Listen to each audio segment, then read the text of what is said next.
Hello everyone, आप सभी का स्वागत है आपका अपने यूट्यूब चैनल रियल ऑनलाइन संदेश में। दोस्तों, आज की इस वीडियो में हम लोग ITI कैट 2024 के एग्जाम फॉर्म को भरना सीखेंगे, वो भी स्टेप बाय स्टेप। तो आप लोग इस वीडियो को शुरू से अंतिम तक जरूर देखें। अगर आप अपने फॉर्म को मोबाइल से या कंप्यूटर से दोनों में किसी से भी भरना चाहते हैं, सबसे पहले आप क्रोम ब्राउजर को ओपन करेंगे। देखिए यहाँ पे आपको सर्च बॉक्स में लिखना है bceboard.bihar.gov.in, यानी कि इस वेबसाइट को आपको यहाँ पे लिख लेना है। ठीक है ना, यह बिहार की ऑफिशियल वेबसाइट है जिस पे आप बिहार ITI के फॉर्म को अप्लाई कर सकेंगे। तो यहाँ पे लिखने के बाद इसको सर्च करना है। ठीक है, यहाँ पे जैसे ही आप इसको सर्च कीजिएगा लिखकर, तो नया वाला एक पेज ओपन होकर आ जाएगा। यहाँ पे लिखा होगा बिहार संयुक्त प्रवेश प्रतियोगिता परीक्षा परिषद, यानी कि इस प्रतियोगिता परीक्षा परिषद के द्वारा इस फॉर्म को अप्लाई करने के लिए दिया जा रहा है। ठीक है, यानी इसके अंतर्गत हम लोग इस फॉर्म को फिलअप करेंगे। ठीक है, तो इस पेज पे आइएगा तो यहाँ पे लिखा होगा ऑनलाइन एप्लीकेशन फॉर्म्स। यहाँ पे देखिए दिया हुआ है सबसे पहले नंबर पे ही online application portal of ITI CAT 2024। तो इस वाले वेबसाइट पे आ जाने के बाद इस ऑप्शन पे क्लिक कर लेना है। ठीक है, तो इस ऑप्शन पे सबसे पहले हम लोग क्लिक कर लेंगे। सही है, तो यहाँ पे जब हम लोग क्लिक करेंगे तो यहाँ पे आपके सभी के सभी स्टेप खुल के आ जाएंगे। जैसे यहाँ पे सबसे पहले आप लोग को क्या करना है वो मैं आप लोग को बताता हूँ। ठीक है, तो यहाँ पे देखिए क्या करना है, स्टेप बाय स्टेप लिखा हुआ है। देखिए इस स्टेप को हमें फॉलो करना है। ठीक है, इस स्टेप को फॉलो करते जाना है। सबसे पहले क्या करना है, register your self and verify mobile and email, यानी सबसे पहले अपने आप को यहाँ पे रजिस्टर करना है अपने इन्फॉर्मेशन को डालकर, पर्सनल इन्फॉर्मेशन को डालकर। ठीक है, उसके बाद mobile number and email number को डालकर। ओके, उसके बाद log in to your account, यानी कि अपने अकाउंट में क्या करना है, लॉग इन हो जाना है इसके पासवर्ड वासवर्ड बना के। ठीक है, उसके बाद क्या करना है, fill application form, application form को फिलअप करना है। जो भी यहाँ पे आपकी रिक्वायरमेंट होगी, जो भी यहाँ से आपकी इन्फॉर्मेशन पूछा जाएगा उसको फिल कर देना है। ठीक है, आपके कक्षा 10वीं के मार्कशीट के अकॉर्डिंग। ठीक है, उसके बाद आधार कार्ड के अकॉर्डिंग। उसके बाद अपलोड डॉक्यूमेंट्स, यानी कि जो भी यहाँ पे डॉक्यूमेंट्स मांगे जाएंगे उसको आपको स्कैन करके 100 कॉपी के अंदर ही अपलोड करना है। उसके बाद आगे आइएगा तो नेक्स्ट में लिखा होगा एप्लीकेशन प्रीव्यू, यानी कि जब आप रजिस्ट्रेशन कर दीजिएगा उसके बाद यहाँ पे फिल एप्लीकेशन फॉर्म कर दीजिएगा, उसके बाद अपलोड डॉक्यूमेंट्स कीजिएगा तो देखिएगा कि सब सही है कि नहीं। इसी के लिए दिया था एप्लीकेशन प्रीव्यू। तो जब सब सही होगा तो सबमिट करके आगे बढ़ जाएगा और एप्लीकेशन फ़ी के लिए यहाँ पे आपसे मांगा जाएगा। तो एप्लीकेशन फ़ी सभी कैटेगरी के लिए अलग अलग है। जैसे जनरल BC EBC के लिए 750 रुपये रखा गया है, SC ST के लिए 100 रुपये रखा गया है, और विकलांग यानी कि डिसेबल्ड यहाँ पे जो भी अभ्यर्थी होंगे उनके 430 रुपये कटेंगे। तो यह आपके परीक्षा शुल्क के रूप में ली जाएगी। उसके बाद आपको क्या करना है, जब पूरी प्रक्रिया खत्म हो जाएगी तो आपको प्रिंट कर लेना है। ठीक है ना, अपने एप्लीकेशन फॉर्म को जो भरे हैं और आयोग के द्वारा जो दी गई है रजिस्ट्रेशन नंबर, उसको पार्ट A पार्ट B में दिया जाएगा, उसको आपको डाउनलोड करके रख लेना, आपके फ्यूचर में वो काम आएंगी। ठीक है, तो ये सभी प्रक्रिया आपको करनी है। ठीक है, यहाँ पे देखिए कुछ गाइडलाइन दी गई है यहाँ पे कि क्या क्या करना है। देखिए जो आपका फोटो पासपोर्ट जो साइज होना चाहिए वो लेस देन 100 कभी, यानी कि 100 कभी से कम रहना चाहिए। उसके बाद जो आपका सिग्नेचर है इंग्लिश और हिंदी वाला वो भी 100 यहाँ पे केबी से कम रहना चाहिए। Aadhaar card if available, Aadhaar card अगर आपके पास है तो आप उसे डाल सकते हैं। उसके बाद credit card, UPI, net banking, debit card, किसी एक भी माध्यम से आप यहाँ पे ऑनलाइन यहाँ पे अप्लाई जब करेंगे तो उसका पैसा पे कर सकते हैं, यानी कि उसका भुगतान पे कर सकते हैं। उसी को यहाँ पे हिंदी में लिखा गया है। तो चलिए मैं इन सभी चीज़ों को आप लोगों को बहुत अच्छे से बता दिया हूँ और यहाँ पे हम लोग आ जाते हैं अब ऑनलाइन प्रक्रिया पे। तो यहाँ पे देखिए सबसे पहले आपको क्या किया गया है, log in with your email address and password. यहाँ पे अगर आप पहले से ही रजिस्ट्रेशन कर लिए हैं तो यहाँ पे लॉगिन करेंगे, लेकिन हम लोग नया रजिस्ट्रेशन करने के लिए जा रहे हैं तो यहाँ पे देखिए ऑप्शन दिया जा रहा है क्लिक हियर न्यू रजिस्ट्रेशन। यहाँ पे इस ऑप्शन पे क्लिक कर देना है। यहाँ पे इस ऑप्शन पे क्लिक करने के बाद एक नया पेज ओपन होगा जिसमें हम लोगों को और सारी चीज़ें मांगी जाएगी और डिटेल। ठीक है, और देखिए यहाँ पे एक नया पेज ओपन होकर आ गया है। यहाँ पे 1 2 3 4 5 6 7, यहाँ पे कुछ 7 स्टेप में आपके सभी के सभी प्रक्रिया खत्म हो जाएगी। यहाँ पे 7 स्टेप को पूरा करना है। ओके, तो पहले स्टेप में देखिए क्या किया गया है, यहाँ पे न्यू रजिस्ट्रेशन लिखा गया है, यानी कि हम लोग नया रजिस्ट्रेशन करने जा रहे हैं। यहाँ पे नेम ऑफ एग्जामिनेशन, ठीक है, तो ITI 2024, यानी कि ITI 2024 के लिए हम लोग एप्लीकेशन फॉर्म भर रहे हैं। देखिए यहाँ पे जो सबसे पहला ऑप्शन है उसमें क्या फिल करना है मैं आप लोगों को बताता हूँ। यहाँ पे पहले ऑप्शन में देखिए क्या लिखा गया है, select the district for which residential certificate is obtain, यानी कि जिस जिले के लिए आप रेसिडेंटल यानी कि आवासीय सर्टिफिकेट प्राप्त किए हैं उस जिले के यहाँ पे नाम भर देना है। यानी कि जिस जिले में आप रहते हैं, तो आप जिस जिले में रहते हैं अपने जिले के अनुसार, अपने इन्फॉर्मेशन के अनुसार यहाँ पे आप फिल कर देंगे। ठीक है, उसके बाद यहाँ पे देखिए select the district of institute of passing या appearing in matric equivalent exam, यानी कि जिस जिले से आप कक्षा 10वीं पास किए हैं वहाँ पे उस ज़िले का नाम आपको फिल कर देना है। ठीक है, तो यहाँ पे सिंपल स्टेप ही दिए गए हैं। उसके बाद यहाँ पे देखिए नेक्स्ट ऑप्शन है select the district of where your father mother is employ and for which employees certificate is obtain. देखिए इसका क्या मतलब हुआ, इसका मतलब हुआ कि उस जिले का चयन करें जहां आपके माता पिता कार्यरत हैं, यानी कि जहां आपके माता पिता काम कर रहे हैं तो आपके उसी जिला में काम कर रहे हैं जहां पे आप रह रहे हैं, और उस जिसके लिए नियुक्ता का प्रमाण पत्र प्राप्त है। ठीक है, तो यहाँ पे आपके माता पिता भी आपके उसी जिला में काम कर रहे हैं जहाँ पे आप रह रहे हैं। ठीक है ना, तो यहाँ पे आपको उस वाले ऑप्शन को चूज कर लेना है, यानी कि यहाँ पे भी सेम ही हो जाएगा।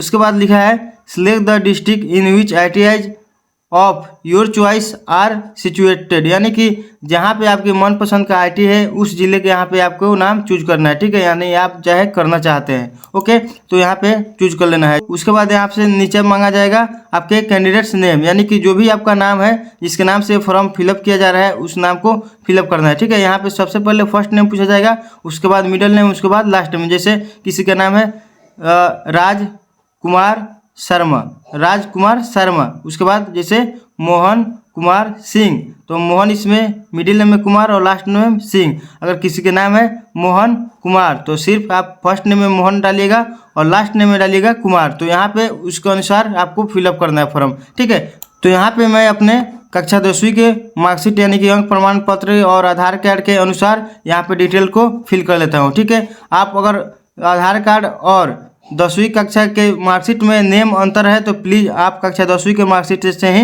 भरे आधार कार्ड, उसके अनुसार सुधर जाएगा। ठीक है, तो यहाँ पे हम कक्षा 10वीं के मार्कशीट के अनुसार अपने इन्फॉर्मेशन को फिल करते हैं।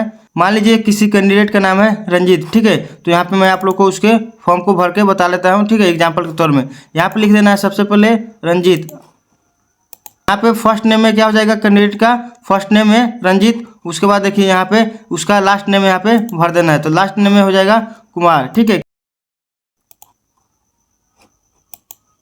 देखिए यहाँ पे भरने के बाद जैसे फर्स्ट नेम में रंजीत हो गया, लास्ट नेम में कुमार हो गया। उसके बाद आपको फिर से नीचे आना है, फिर से नीचे लिखा होगा कंफर्म कैंडिडेट्स नेम। देखिए जब पहले वाले में आप डाल लीजिएगा कैंडिडेट्स नेम तो उसके बाद आपसे फिर से कंफर्म नेम पूछा जाएगा, यानी कि कंफर्म कैंडिडेट्स नेम। यहाँ पे आपको यहाँ पे फिर से उस नाम को फिल करना है जहाँ पहले आप लोग फिल किए हैं। ठीक है, तो उस नेम को हम लोग फिल कर देते हैं। जैसे यहाँ पे हम एग्जांपल के लिए डाल रहे हैं रंजीत का, तो यहाँ पे हम लोग उसका नाम फिल कर रहे हैं। जैसे फिर से यहाँ पे उसका नाम हम लोग डाल देंगे। तो यहाँ पे देखिए कंफर्म कैंडिडेट्स नेम में भी पहले में रंजीत और लास्ट में कुमार डाला गया है, ये एग्जाम्पल के लिए है। ओके, देखिए जब इस ऑप्शन को पूरा कीजिएगा कैंडिडेट्स कंफर्म नेम को, तो यहाँ पे आपसे देखिए क्या पूछा जा रहा है। उसके बाद पूछा जा रहा है कैंडिडेट्स डेट ऑफ बर्थ, यानी कि जो कैंडिडेट है उसका जन्म तिथि यहाँ पे आपको डालना है। तो यहाँ पे हम लोग डाल लेते हैं।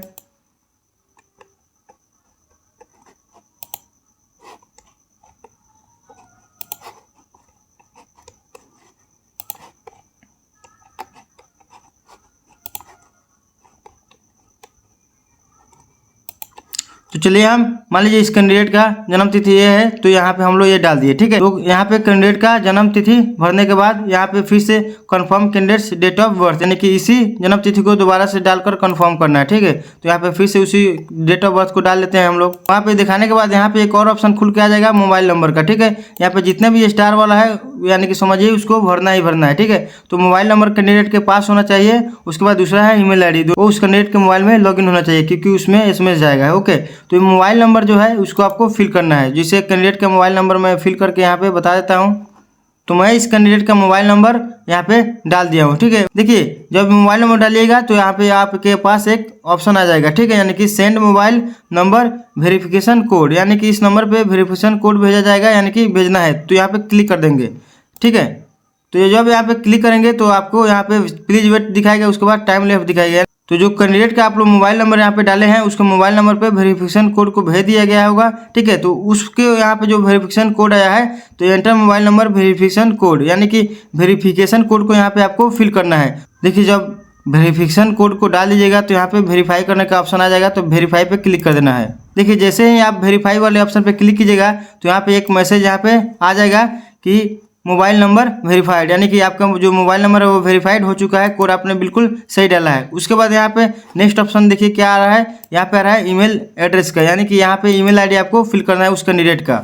ईमेल आईडी फिल कर देना है, जो उसके मोबाइल नंबर में लॉगिन है और यहाँ पे उसके बाद आगे बढ़ जाना है, यानी कि send email address verification code के लिए आगे बढ़ना है। ठीक है, यानी कि उसके ईमेल आईडी पे एक मैसेज आएगा वेरिफिकेशन कोड को। ठीक है, तो यहाँ पे हम लोग क्लिक कर देंगे। तो यहाँ पे प्लीज वेट दिखा रहा है और टाइम लेफ्ट दिखा रहा है, यानी इतने टाइम के बीच में इसको डाल देना है। ओके, तो यहाँ पे ईमेल वेरिफिकेशन कोड, तो ईमेल आईडी पे हम लोग उसके देखेंगे कि मैसेज आया कि नहीं। ठीक है, आया होगा तो उसी को डालकर वेरीफाई करेंगे। तो चलिए हम इसका ईमेल आईडी पे मैसेज आ चुका है और हम लोग डाल देते हैं। तो यहाँ पे इस कैंडिडेट का ईमेल आईडी वेरिफिकेशन कोड आ गया था, तो मैं यहाँ पे इसको फिल कर लेता हूँ। ठीक है, यहाँ पे फिल करने के बाद फिर से वेरीफाई वाले ऑप्शन पे क्लिक कर देना है।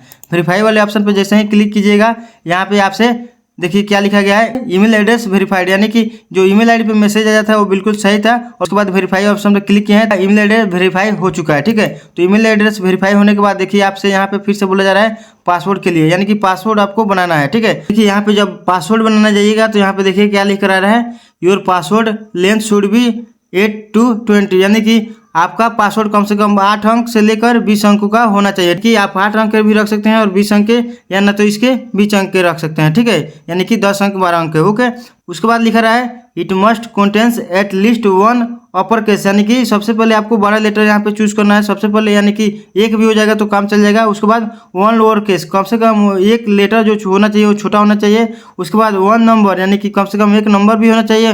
और उसके बाद 1 स्पेशल कैरेक्टर, यानी कि जैसे यहाँ पे फैक्टोरियल, @ ये डॉलर का साइन, परसेंटेज, ये सब दिया गया है। यानी कि इन सभी से मिलाकर आपको पासवर्ड क्रिएट करना है, तभी आपका पासवर्ड स्ट्रांग होगा। ठीक है, तो इसके अनुसार मैं 8 से 10 अंकों का लेटर का जो भी है कैरेक्टर इस सब का डालकर बना लेता हूँ। ठीक है ना, तो यहाँ पे मैंने अपने अनुसार पासवर्ड बना दिया है इस कैंडिडेट के अनुसार। उसके बाद यहाँ पे देखिए कन्फर्म पासवर्ड आ रहा है, तो कन्फर्म पासवर्ड के यहाँ पे हम लोग फिल कर दिए हैं। जो पासवर्ड यहाँ पे पहले वाले में फिल किए हैं वही पासवर्ड दूसरे वाले में क्या किए हैं, फिल कर दिए हैं। उसके बाद हम यहाँ पे देखते हैं तो क्या आता है, तो यहाँ पे आता है फिर से अगले ऑप्शन में, यहाँ पे अगले ऑप्शन में आता है आधार नंबर, यानी कि कैंडिडेट का आधार नंबर डालना है यहाँ पे। ओके, इस ऑप्शन में आधार नंबर डालकर आगे बढ़ना है। तो यहाँ पे देखिए आधार कार्ड जो नंबर डालना था वहाँ पे हमने कैंडिडेट का आधार नंबर डाल दिया है। ठीक है, उसके बाद यहाँ पे हम लोग आगे बढ़ेंगे। उसके बाद हम लोग जब आगे बढ़ेंगे तो यहाँ पे सेक्रेटरी क्वेश्चन पूछा जाएगा, यहाँ पे स्टार मार्क, यानी कि इसको डालना ही है। तो यहाँ पे आपको डाल देना है। ठीक है ना, यानी कुछ भी डाल देना है। जैसे यहाँ पे ऑप्शन आ रहा है व्हाट वाज योर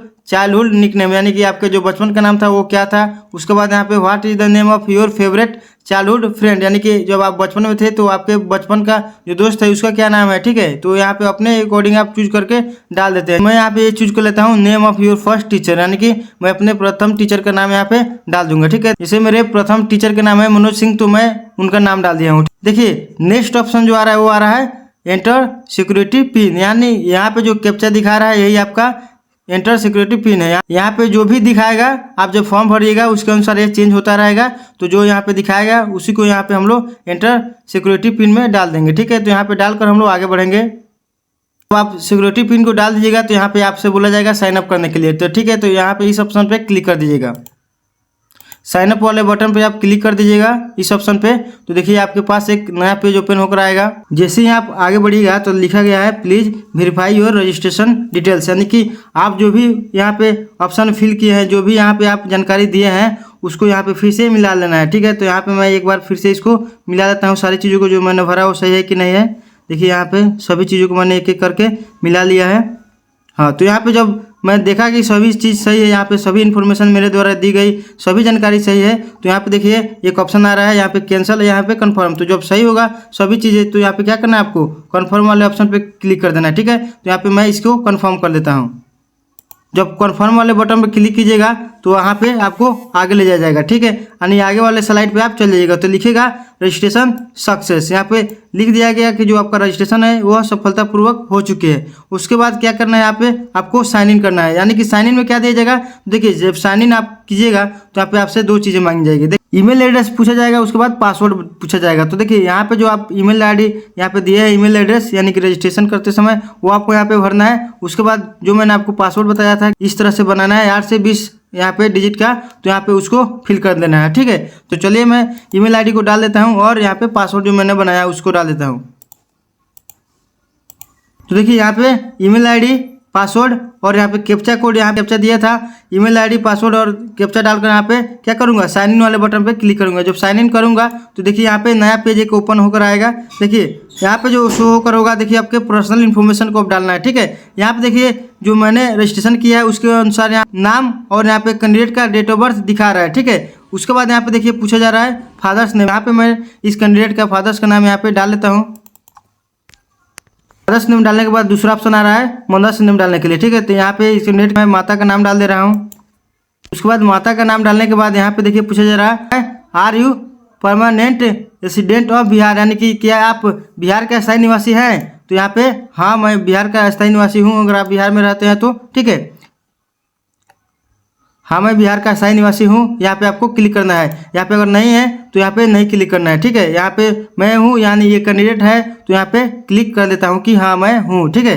तो यहाँ पे देखिए उसके बाद आ रहा है सिलेक्ट योर रेसिडेंटल एलिजिबिलिटी, यानी तो देखिए यहाँ पे ऑप्शन आ रहा है माता पिता पति पत्नी बिहार के अस्थायी या मूल निवासी है। तो हाँ मेरे माता पिता बिहार के मूल अस्थायी निवासी हैं, तो यहाँ पे हम क्लिक कर लेंगे, ठीक है। यहाँ पे अब जब बिहार सिलेक्ट कीजिएगा यस, यानी कि यहाँ पे जब यस कीजिएगा तो ये वाले ऑप्शन आपके पास आ जाएंगे, ठीक है। तो यहाँ पे हमें मूल निवासी जो है ऑप्शन सिलेक्ट कर लेना है। उसके बाद जेंडर सिलेक्ट कर लेना है, तो जेंडर में मेल सेलेक्ट कर लेंगे, ठीक है। यहाँ पे अगर यानी आप पुरुष का डालिएगा नहीं, किसी लड़के का डालिएगा तो मेल और लड़की का डालिएगा तो फीमेल, ओके। तो यहाँ पे उसके बाद जेंडर सिलेक्ट कर लेते हैं कन्फर्म में, तो फिर से मेल डाल देंगे। उसके बाद हमें कैटेगरी चूज करना है। देखिए कैटेगरी चूज करते समय बहुत ही ध्यान रखिएगा, ठीक है। यहाँ पे जो यूआर होगा यानी जनरल, एसटी यानी शेड्यूल ट्राइब होगा, एससी यानी शेड्यूल कास्ट होगा। उसके बाद ईबीसी एक्सट्रीमली बैकवर्ड कास्ट, यानी इसे बोला जाता है BC1, इसको ही बोला जाता है अत्यंत पिछड़ा वर्ग। उसके बाद आता है BC यानी कि बैकवर्ड कास्ट, इसे बोलते हैं पिछड़ा वर्ग। उसके बाद यहाँ पे यूआर अनरिजर्व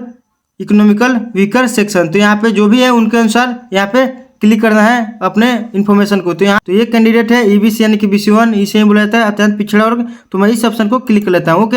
यहाँ पे आप लोग कन्फर्म पे फिर से क्लिक कर दीजिएगा, उसी को जिस आप चुने हैं पहले कैटेगरी उसी को फिर से यहाँ पे दोबारा चुन लीजिएगा, ओके। तो यहाँ पे आप चुनने के बाद यहाँ पे देखिए क्या पूछा जा रहा है, if you are a DQ candidate then do you claim disable quota seat, यानी कि जो डिसेबल रहेगा उसके लिए यहाँ पे ये ऑप्शन है। तो जो कैंडिडेट डिसेबल होगा उसके लिए यस, और नो होगा तो यानी कि डिसेबल नहीं होगा, विकलांग नहीं होगा तो नो। तो यहाँ पे नो को फिल कर लेते हैं। यहाँ पे पूछा रहा है do you claim for service mens quota, यानी कि सर्विस मेंस कोटा के लिए यहाँ पे एलिजिबल है तो यस कीजिएगा, नहीं है तो नहीं कीजिएगा। तो यहाँ पे नहीं है तो यहाँ पे हम लोग नहीं कर देते। यहाँ पे अगला ऑप्शन है district name of the institutions of passing या अपेयरिंग इन क्वालिफाइंग एग्जाम, यानी कि जब 10वां आप पास किए हैं तो किस जिले से किए हैं। तो यहाँ पे मैं अपने अनुसार यहाँ पे फिल कर लेता हूँ। आप जिस जिला के कैंडिडेट है यानी कि उस जिले का आप यहाँ पे नेम सेलेक्ट कर लीजिए, ओके। तो यहाँ पे मैं नेम सेलेक्ट कर लेता हूँ। उसके बाद नेक्स्ट ऑप्शन है वो है मार्क ऑफ आइडेंटिफिकेशन, यानी कि आपके पहचान चिन्ह यहाँ पे देना है, यानी कि शरीर में जो कटा हो जाएगा, जैसे कटा रहेगा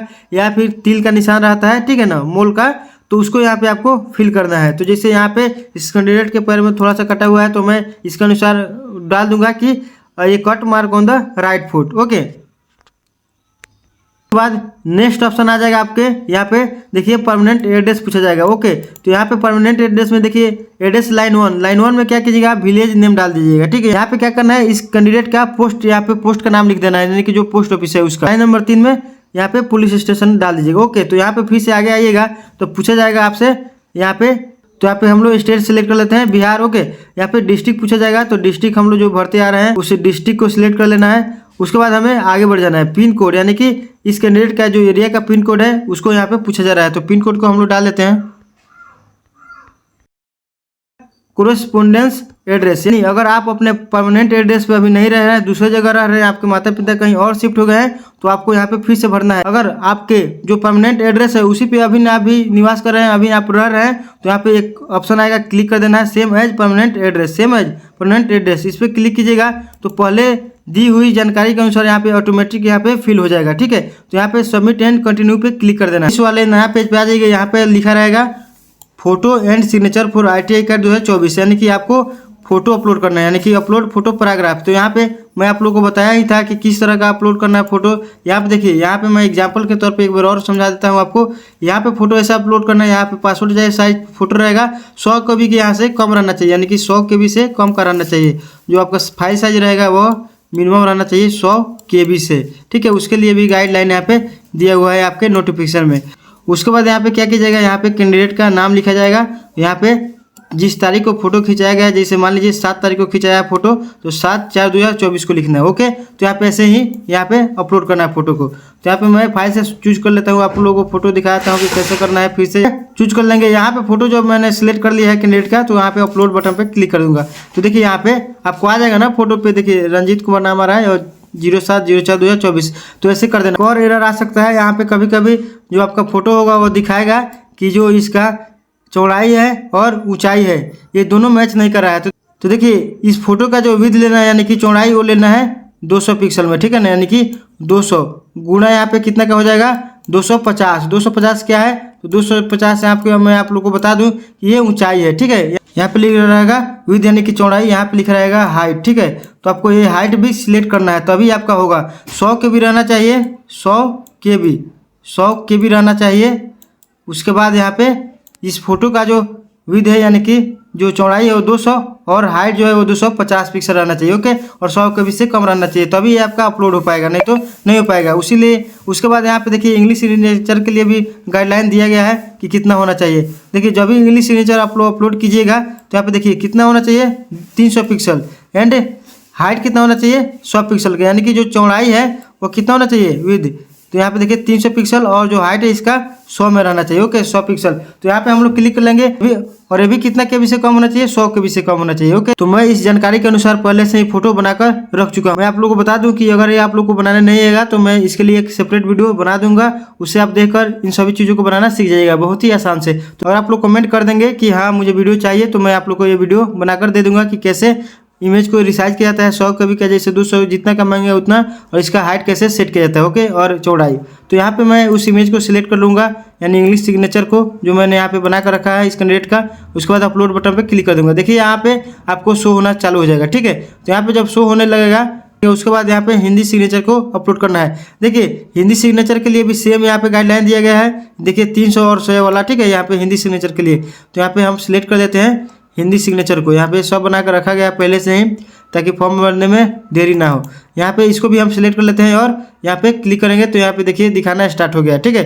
तो सभी प्रक्रिया को हम लोग पूरा कर चुके हैं। उसके बाद हम यहाँ पे आते हैं सेव एंड कंटिन्यू पे, ठीक है। सारी चीज़ यहाँ पे सही है तो यहाँ पे हम लोग कर देंगे सेव एंड कंटिन्यू। उसके बाद देखिए ये सेव एंड कंटिन्यू करने पर हो गया है successfully photo and signature upload. उसके बाद नेक्स्ट जो स्टेप है उसको पूरा करना है, यानी कि एजुकेशनल इन्फॉर्मेशन को, ठीक है। तो यहाँ पे इसको हमें फिल करना है, यानी कि जो आपका 10वां का मार्कशीट है उसके अनुसार यहाँ पे सभी को फिल करना है, ठीक है। यहाँ पे देखिए सेकेंडरी या स्टैंडर्ड, ठीक है। तो यहाँ पे हमें स्कूल का नेम डालना है, यानी कि 10वां पर यहाँ पे भरा जा रहा है, ठीक है। तो 10वां का यहाँ पे डिटेल पूरा डाल देंगे।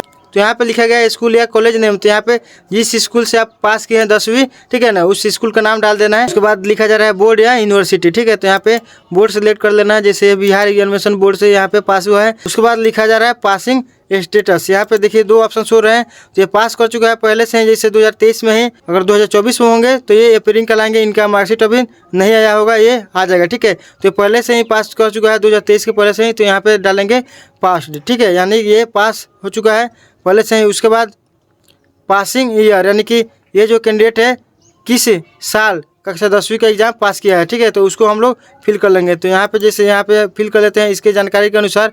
सिलेक्ट परसेंटेज और CGPA लिखा गया है, तो बिहार बोर्ड से है ना, तो यहाँ पे परसेंटेज के हिसाब से होता है। यहाँ पे तो परसेंटेज कैसे निकालते हैं, देखिए फुल जो मार्क्स होता है वो 500 का होता है यहाँ पे, ठीक है। 500 का एग्जाम होता है 5 विषय का, ओके। इंग्लिश को नहीं जोड़ा जाता है। उसके बाद एक लड़का जो भी है, जिसे मान लीजिए 300 मार्क्स प्राप्त किया है, ठीक है, 300, और उसके बाद देखिए कितना से गुना कर देता है, तो 100 से गुना कर दीजिएगा तो परसेंटेज निकल जाएगा। ओके, जैसे यहाँ पे कर दिए हैं तो देखिए 2 0 को यहाँ पे कैंसिल कीजिए और 5 से यहाँ पे कटा दीजिए 30 को, 5 छक 30, यहाँ पे हो जाएगा 1 0 यहाँ पे बचा था, यहाँ पे लगा देंगे, ठीक है। तो ये हो जाएगा 60%। तो आप ऐसे परसेंटेज को निकाल सकते हैं, यानी कि इसका 60% है, फर्स्ट डिवीजन है। तो यहाँ पे 500 नीचे लिख देंगे फुल मार्क्स, ऊपर जितना ये प्राप्त किया उतना लिख देंगे और गुना 100 से करा देंगे, आपका परसेंटेज निकल जाएगा। तो इसके अनुसार मैं जानकारी यहाँ पे फिल कर देता हूँ। तो देखिए यहाँ पे परसेंटेज सिलेक्ट कर लेंगे, क्योंकि ये बिहार बोर्ड से है तो परसेंटेज वाला है, ठीक है। यहाँ पे जितना मार्क्स यहाँ पे ये प्राप्त किया है, ठीक है ना, उसको हम यहाँ पे भर देंगे। तो यहाँ पे जैसे ये प्राप्त किया है 300, तो 300 भर देंगे।